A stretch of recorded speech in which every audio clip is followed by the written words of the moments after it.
Welcome to the Daily Gospel of John. Glad you're watching. Awesome passage looking at verses 6 through 9 in John 14. Jesus answered, I am the way and the truth and the life. No one comes to the Father except through me. If you really knew me, you would know my Father as well. From now on, you do know him and have seen him. Philip said, Lord, show us the Father, and that will be enough for us. Jesus answered, Don't you know me, Philip, even after I've been among you such a long time? Anyone who has seen me has seen the Father. How can you say, show us the Father?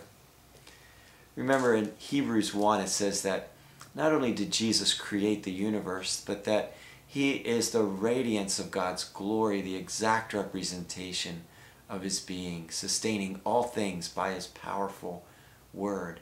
This one, the Word who became flesh and made his dwelling among us, is God.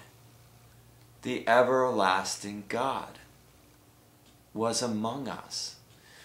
There was a song a few years ago about what if God was one of us, some slob on a bus or something. And, it was almost accusatory, like, yeah, God, you're way off there in the distance, and it'd be nice if you could visit and see what it's really like here. It's a mess. Well, he did. He did. He took the worst the world could dish out on him too. And he loved, and he was gentle, and he was humble, and he was kind, and he was compassionate.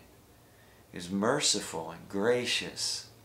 He was also stern with those phony religious hypocrites. This Jesus repeatedly said, listen, look at me. You're looking at God.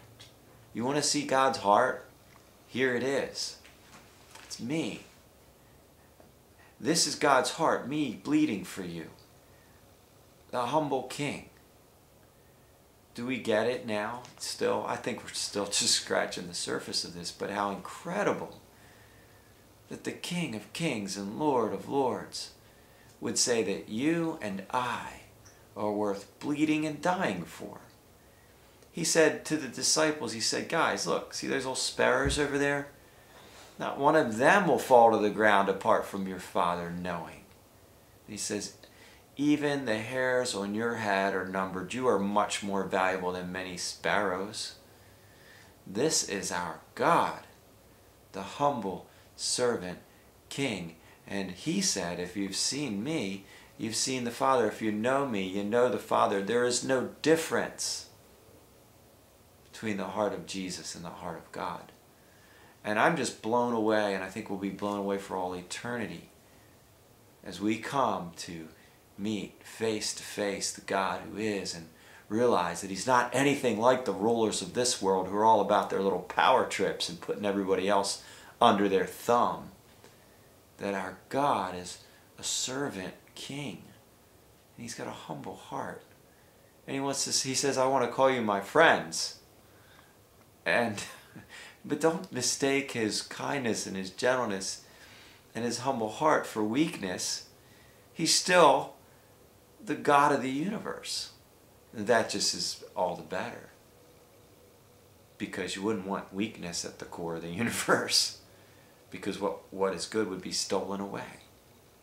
So he's mighty and gentle